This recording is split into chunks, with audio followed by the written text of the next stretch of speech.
right, we are back in the LN show, and today we have a man, not just a man, but a man in a turban. Can you kindly introduce yourself? Okay, welcome our viewers. My name is Abednego Mishoki, but I have a nickname Warukemi Junior. Hiyo ndo jina sio wananijua nayo online. Yeah, and I'm glad to be here.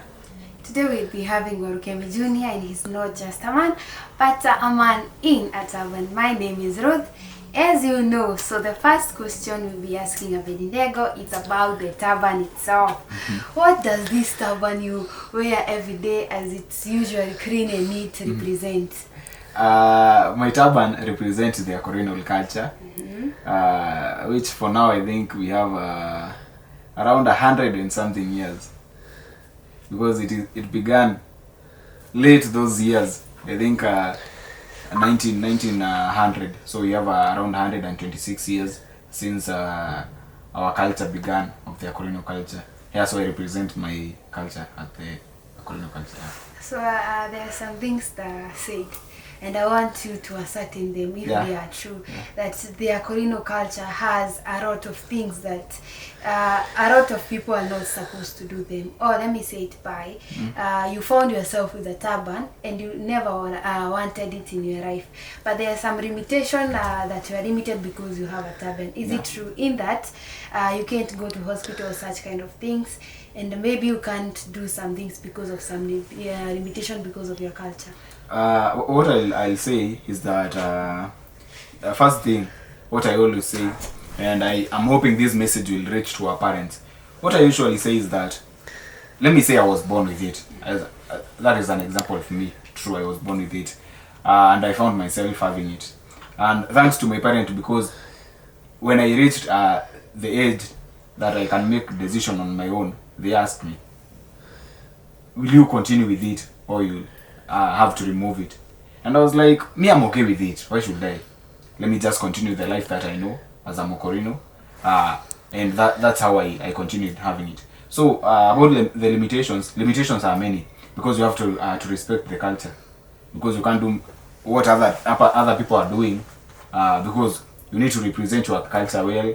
You need to respect your culture in a way that people, when they see any Mokorino anywhere, they'll respect that person. And about going to hospital, that was a old time belief, because in the old times they never believed to go to hospital. So you'll find that things are changing, because you can't stay at home and let yourself die so that you can believe now you are a true Mokorino. You need to go to the hospital, receive treatment. If you die, no one will recognize you that you are the strongest Mokorino, you never went to the hospital, you will die. So we have to go to the hospital. Thank you for that answer, and I quite like it because it's an amazing answer you have given to our listeners out there who are in this Akorino culture. So we see you as with a neat turban. And how long does it take to make it neat? It doesn't take that much time. Although in preparation, we say in our Akorino culture, we say like what takes most of your time in preparation is your turban.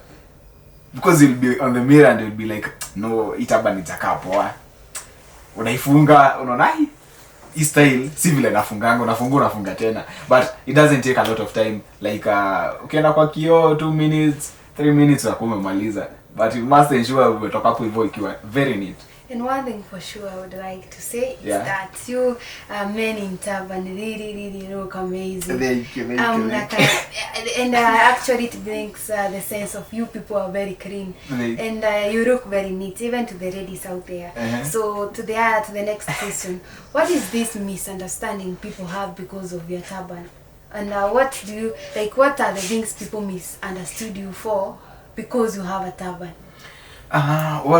What I can say about what people misunderstood about me having a turban is that people have very high expectations. That a Mokorino should be this way, a Mokorino should be this way. You are like, I'm also a human being. The way you have feelings, I have feelings.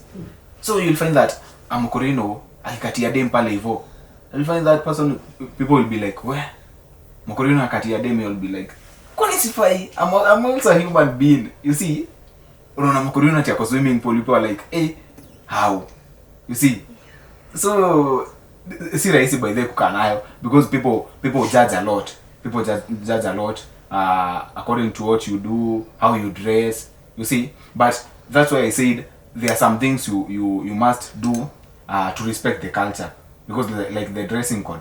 Even if you want to dress casually, you need to dress in a way that it will represent your culture. So people always misunderstand us as the Akorino, because they are like, hey, ufai kunafanya hivi, ufai kunafanya hivi. Wanasahau we are also human beings. What was the most remembered and the most awesome compliment someone gave out because you had the turban as a man? Hey, compliment come each and every day. Hey, madem Wakorino nawaona sana, na si Wakorino peke yake, mpaka madem wengine people are like, hii unakaa poa na turban. I'm like, well, okay, yeah, but the God. Does wearing a turban change your life? The way you do things, the way you should behave, and everything? Yeah, it changes a lot. Because as I've told you, people are expecting a lot from you as a Mokorino. So you'll find yourself like you need to wear their shoes and like behave in a certain way so that you can represent your culture in a positive way. Because you can't find a meal drunk outside there and to give the culture respect that it deserves. So it limits me to some extent that I have to respect my culture, I have to respect myself. Yeah. And if you are a father and you had a daughter or maybe a boy, yeah, like there, and it gets to a point the daughter doesn't want to be in this Akorino culture, yeah, would you respect the decision of that child? Very sure. I will 100%. The reason as to why I'll respect that decision 100% is because I have many young friends of mine outside here, and you will see that person like is a Mokorino. Si waingilili, but that is the truth. You will find that person is a Mokorino, but huyo msee anakunywa. You see? Huyo msee anavaa like the dressing. Huwezi sema Mokorino because that person alijipata nayo, akafosiwa kukaa nayo, akipewa the chance of making a personal decision of whether to stay with it or to remove it. So yako nayo juu amelelewa nayo, hayuko nayo because yeye mwenyewe anataka. So you will find that person anafanya tu vituko huku nje and you are like, eh, mtu ni Mokorino kweli, but si kupenda kwake. Unaona? Yeye anataka kukaa vile other people wanakaa, because as the Akorino, ndo nani nimekwambia kukaa nao si rahisi. Pressure iko hapa nje. Pressure ni mingi. Uko Mokorino ndio si unasikia bishi yako amekwambia, leo naenda sherehe, and you are like, ni venye tu. You want to go, but the venye tu limiting you. Unasikia msee anasema